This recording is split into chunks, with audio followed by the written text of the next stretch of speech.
What's up, everybody? And today we're cracking on with some more information about the whole Russia-Ukraine war. Every time I put out an update video, people have been saying you should watch Task and Purpose. They've put out some fantastic kind of run-throughs on scenarios and what's going on.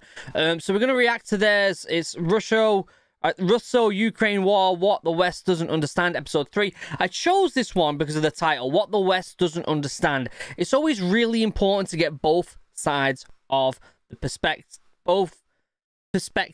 of each side, okay? So I thought this would be a good one to watch. Also, Task and Purpose are absolutely phenomenal. Hey, get it curtain on me, green screen. Task and Purpose are absolutely phenomenal.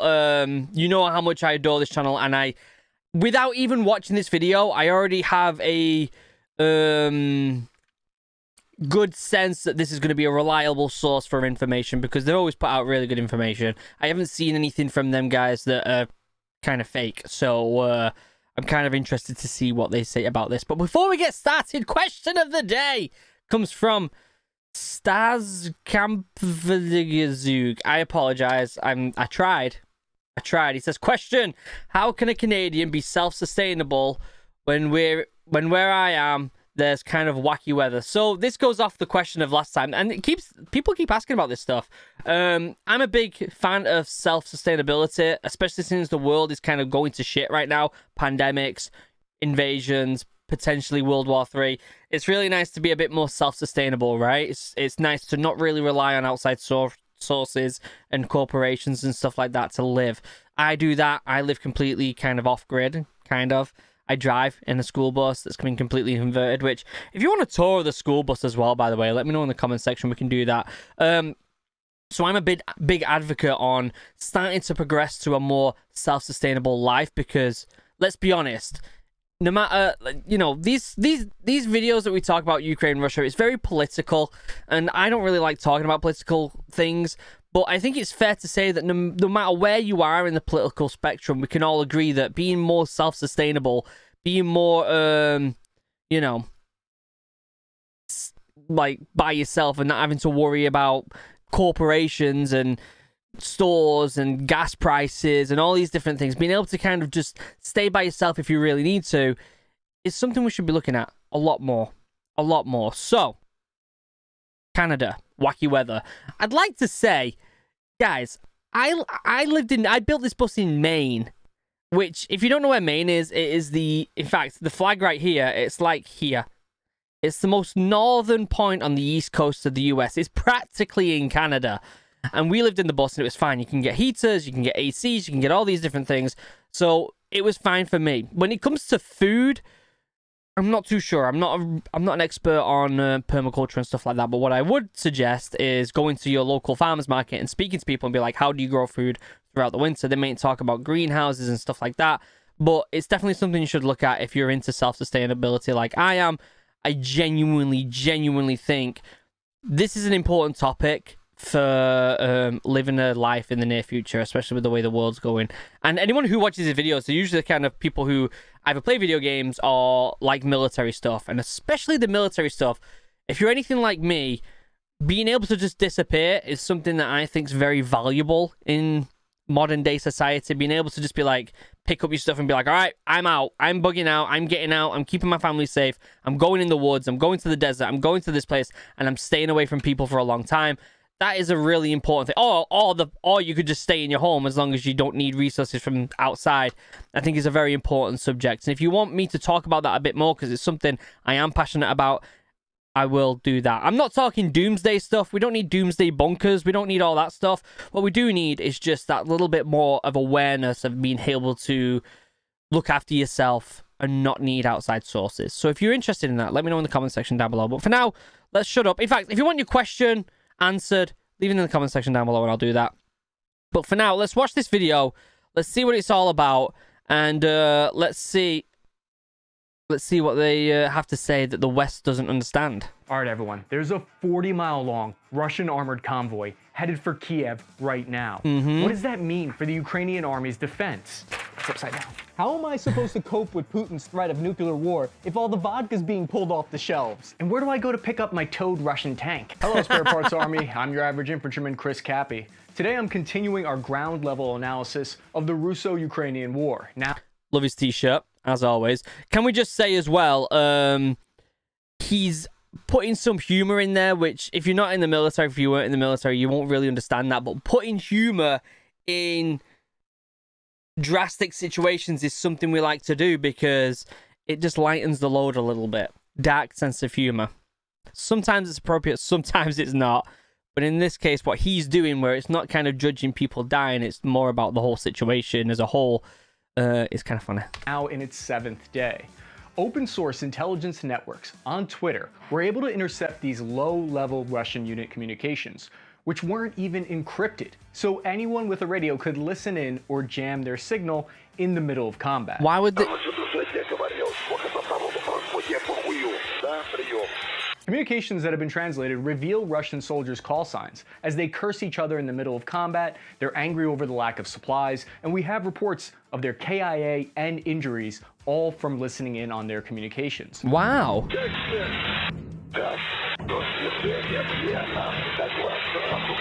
Why are they not using encrypted radios? It seems like from the technology that I've seen, they might have a lot of ability in the air, but it seems like they've got really kind of old... I've seen a video of some rations that are like out of date by like 5 years or something. Like, it seems like they've got really bad equipment. Here you see the Russian infantry using a tactic called recon by fire, where they just go down the road shooting everything in sight. So I guess it's a good thing that I went ahead and changed the password to the channel 3 times yesterday to protect from Russian cyber attacks. One Reddit user pointed out that the Russian invasion so far has been like Putin's version of Firefest, a huge disaster. But a lot of people are getting their analysis from Western generals who look at all the Russian casualties and they think that's a sign that they're losing. A lot of people don't understand the Russian military though, and I've been studying it for years now. Historically, the Russian army has always been more comfortable with taking high levels of casualties. You look at the Georgian battle, you look at Granzi, they always take higher casualties. It's true, and they've also got a massive army, so it makes up for it. That we would assume Putin and Russian generals would be horrified by, like we would, but that's not the case. The fact is the Russian army has viewed war very differently. And there's a chance that the Russian army did what the old Soviet Union army used to do, and they sent in their conscripts and their worst equipment first. Captured Russian POWs confirm that they had no idea they were going into a war. They thought they were going into a training event. But to be fair, this could just be Ukrainian propaganda, or it could be what the Russian military told their soldiers to say in the event of being captured. But is that the reality on the ground? Or are there parts of this story that the media is missing here? There is definitely parts that the media could be missing. It wouldn't be the first time that the media's completely like manipulated us. So I'm very interested to see where this video goes. Let's look at the open source intelligence tool, the live conflict map, where the marked red areas show us live, up-to-the-minute visualizations of all the areas that are completely in Russian army control. This area here has grown slightly since Sunday, where they started to try to flank the city from the west, down to the south, to the city of Markiv. This is exactly what I said in the last video, how that spurts come out and they're trying to, flank people. They do the spurt out and then they go back on themselves and they've got a big bubble there, people trapped, they take it over. Spurt, take over. They do it all the time. Which was in Russian control as early as last night, but as of today, the Ukrainian armed forces have recaptured it. According to the United Kingdom Ministry of Defense analysis, they're predicting that the Russian troop movements over the next few days are going to look like this, where the Russian army is going to try to move from the east to the west to Kiev, and from the south all the way to the north to Kiev. The new 40-mile-long Russian convoy has now reached about 30 kilometers outside of Kiev. That's massive. Near a town called Ivankiv, which is a choke point on the way down to the capital. This town has seen heavy fighting in the past few days. Matthew Bolig is an expert in Russian warfare at the Chatham House, a policy institute in London, and he said, quote, "What we're seeing is basically phase 2, which is a shift to the much more brutal, tactless, unrestricted warfare, which will lead to many more civilian casualties and bloodier battles." Which goes against exactly what Putin wanted in the first place, to unite both countries, because he's obviously an hypocrite with this, isn't he? The convoy is made up of BMP-3s, the Russian army's most advanced tracked infantry fighting vehicle. Each one carries 8 infantry, which can dismount once they reach urban areas. These vehicles fire a 30mm autocannon, which are massive explosive bullets. Wow. It's estimated there are 15,000 additional Russian troops in total in this convoy headed to the capital. Yeah. There are also hundreds of Ural supply trucks carrying food, fuel, and ammo. I heard a lot of misconceptions in the media around this movement. In order to really understand what this long Russian convoy is actually doing here, we need to turn to a 416-page paper written in 2017 by Dr. Lester W. Grew. See, this is the stuff I don't know about that I'm very interested in. Is really diving deep into the philosophy of Russian military and war, which is something I obviously haven't touched on. So I'm only covering current affairs. So this is something I'm definitely interested in. Called The Russian Way of War. It's an exhaustive breakdown of modern Russian army tactics and doctrine. In the section on Russian logistics, it points out that the Russian military will aim to set up refueling points along the route ahead of time, which is what I think they've been doing over the past 6 days in the initial invasion movement. That makes sense. According to the refueling standards, Russian tanks need to stop during the second half of a 12-hour-long march day. I believe this explains the periodic slowdowns and the stops along the convoy route. So the media is saying that the convoy is going slower than expected. They flat out do not understand convoy operations of this size, and they've never had to coordinate something at this scale before. Right. For instance, they've probably never had the pleasure of having to go out into the freezing cold wood line on a tactical pause and take a tactical piss, like this guy had to. If the initial intelligence reports here are accurate, if you were to walk from one end of this convoy to the other end at an average walking pace of 18 minutes per mile, that would take you 12 hours to walk from one end of the convoy to the other. Wow. That's a lot of tanks. By the book, the max range of a Russian Material Technical Support Battalion, MTO Support Battalion, is 80 kilometers. When you look at the map, they've gone slightly further than that, which explains some of the slowdown that they're operating just outside their max limitations of fuel and equipment. Yeah. We have to understand that the Russian army doesn't have their headquarters right on the border of Belarus and Ukraine. They have it some 50 kilometers to the rear of the border. So they're traveling at least 150 kilometers total to their staging area for the assault on Kiev. Yeah. So by the Russian army doctrine, by the book, the brigade assault element gets close to the objective that they plan on attacking, in this case Kiev, and then what they do is they set up a designated safe distance at the edge of the enemy's defenses. We see on the live Ukraine conflict map, liveua.com, the Russians are currently 15 kilometers outside Kiev, where they are clearly setting up an assembly area, after which they will conduct a line of attack on the city. Yeah, so they're really hunkering down on the very edge of what they own, which makes sense. It makes sense, right? They're just going to basically set up camp, and that's going to be their base camp. And look how close they are to Kiev. If they get all that convoy there safely, and they set up said camp, Kiev's gone. It would be gone, because they've got so much supplies now. To be sure, they have faced heavier resistance than they expected from the Ukrainian armed forces, who are putting up a hell of a fight. And it's my hope that they will prevail. Yeah, but I want to so too. remain realistic about our expectations here. To the untrained eye, it looks like the Russians have stopped. But if you understand Russian army doctrine, they're setting up a forward operating base outside Kiev to begin artillery strikes, if need be, because the max range of their two S-19 self-propelled artillery tank is 24 kilometers, and 20 kilometers max range for the majority of their multiple rocket launch systems. We see this is exactly how far away they've stopped outside of the city. Looks like Kiev's going to be destroyed. Absolutely destroyed. I mean, I said this in the previous video, that they're really trying to flank and take, and having specific choke points is really important. I said that in the last video, and it's definitely happening. They're definitely if they succeed in exactly what he's saying right now, the whole eastern point from Kiev east is going to be taken over in within the next couple weeks, as they're setting up their headquarters to launch their attacks from. They are softening the defenses with artillery, and this is supported by our live map, which for the first time in 6 days, the majority of the reports from Kiev and the other cities, it's all about incoming artillery and rocket fire. That doesn't mean we can't get lucky every once in a while. Like, the enemy forgot to put the handbrake on this artillery vehicle, and it goes rolling down the hill into the tree. Wow. Ivan casually walking over there like he doesn't give a f***. In the first few days of the invasion, the Russian army appeared to be holding back their full air force.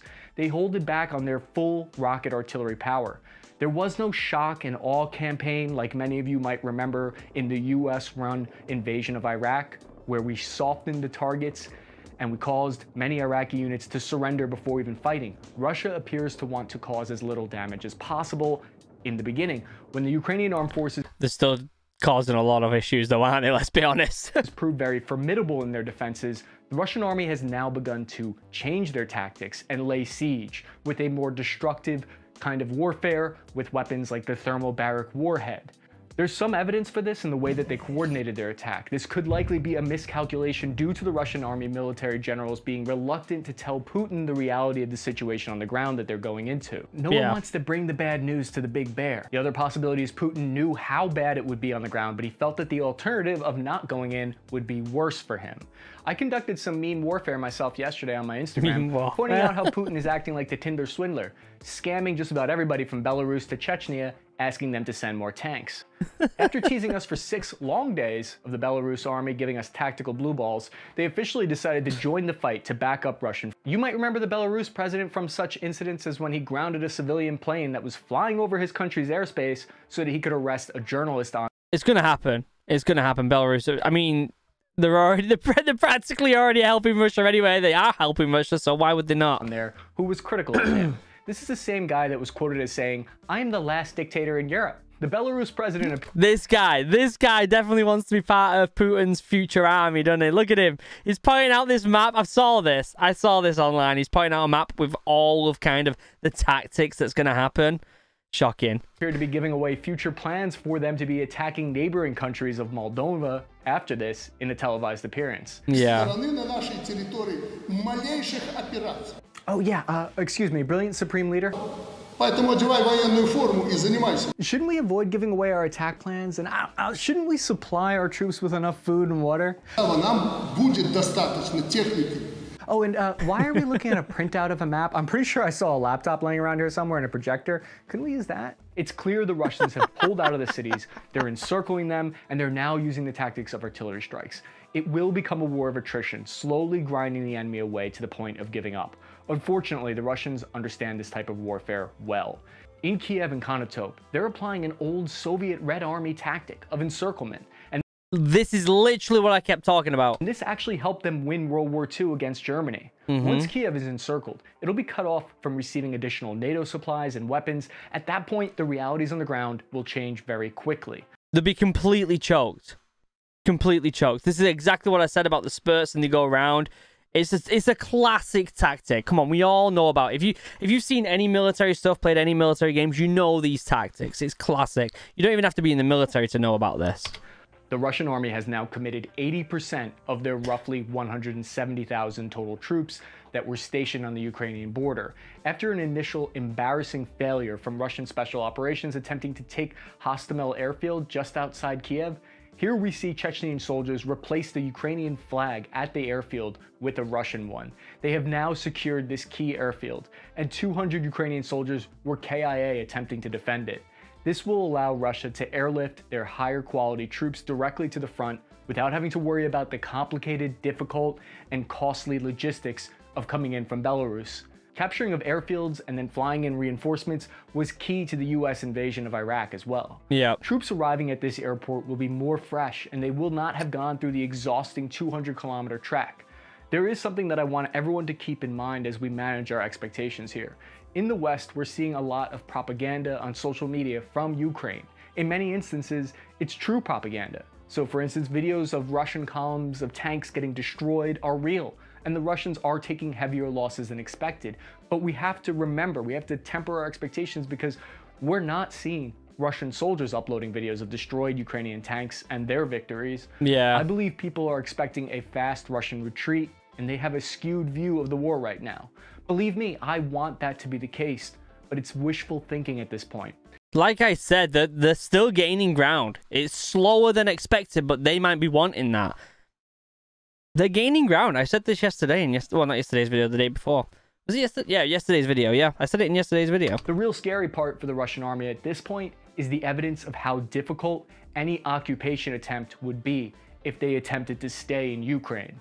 In eastern Ukraine, we're looking at the live map and we can see a Russian brigade attempted to go into the city, and once they met resistance, they left. To the media, this appears to be a retreat, but really these Russians are following their military doctrine and they're encircling the town instead, which is a classic Soviet Red Army move. Yeah. Once the troops left, they actually had a soldier go in holding 2 live hand grenades to negotiate a surrender of the Ukrainian armed forces. He was holding these hand grenades above his head with the pins probably pulled just in case somebody tried to take him out on the way to the negotiations. The Ukrainian mayor told him to fuck right off, so he left those grenades held up high so he could get out of the town. Someone's been watching too much of the Joker. Yesterday, I mean, that's a good tactic in it to get out without being hurt. Looking at the live map, we can see in the south of the country near Crimea, the Russian attack plans, their entire invasion plans, fell into Ukraine's hands. The documents were captured by the 810th Brigade of the Battalion Tactical Group of Russia's Black Sea Fleet, their Marines. It was likely taken off a captured high-ranking officer. The plan was from January 18th, and it appears to say that the Russian army expected their initial invasion to take about 15 days. So this is actually evidence that according to their own timeline, they are potentially not that far behind their own expectations for progress, depending on how long Kiev can hold out. The spreadsheet that we see here looks like a comms plan for changing radio frequencies and call signs for each unit. Wow, the fact that they found this is nuts. Like, think of that intel. Imagine picking it up and being like, oh, look what I just got, guys. Because you never call anyone by their actual name over the radio net. In this map, we see each of these symbols are a mechanized BTR rifle battalion. The flag is where the Material Technical Battalion is, or where the supply unit is, headquarters. The Russian army sets up a headquarters just outside their enemy's defenses. They push supplies from headquarters down to the subunits on the offense. These red lines here, these archers, they indicate where the subunits line up and assemble for attack, and then where they push through. This line up here, it indicates where the objective is for the battalion. There we saw what happens when Russian troops run out of supplies and decide to start looking into local Ukrainian stores. There's even a video of them robbing a bank and looting stores using shopping carts. They look like amateur airsoft teams going shopping after a good match. One user pointed out... I love this guy.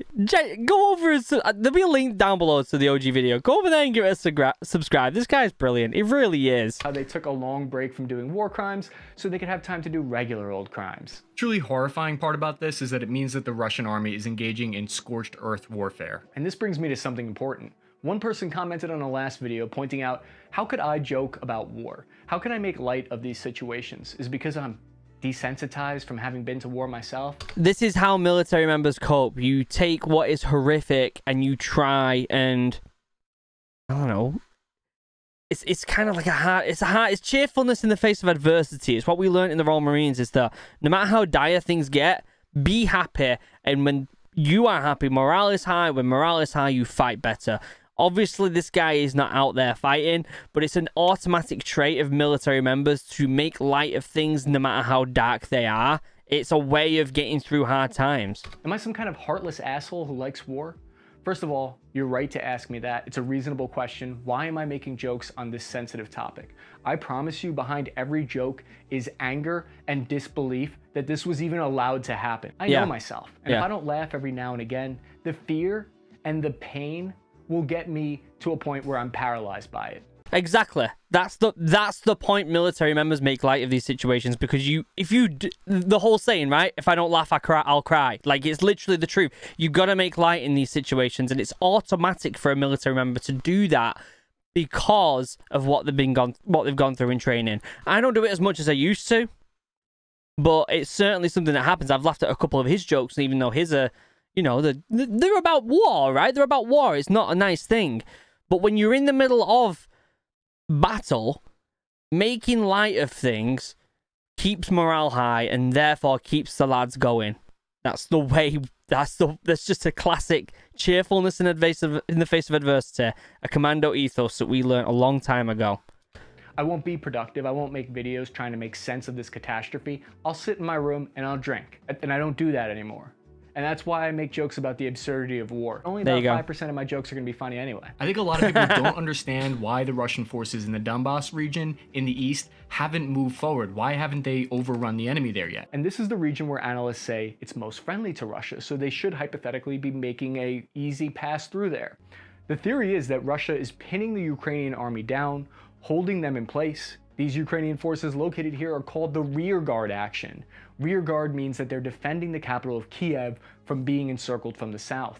If they take Kiev in the next 4 or 5 days, which wouldn't surprise me if they did, probably max a week, it wouldn't surprise me if the rest of Ukraine fell pretty quickly after that. Ukraine's where everything is. right?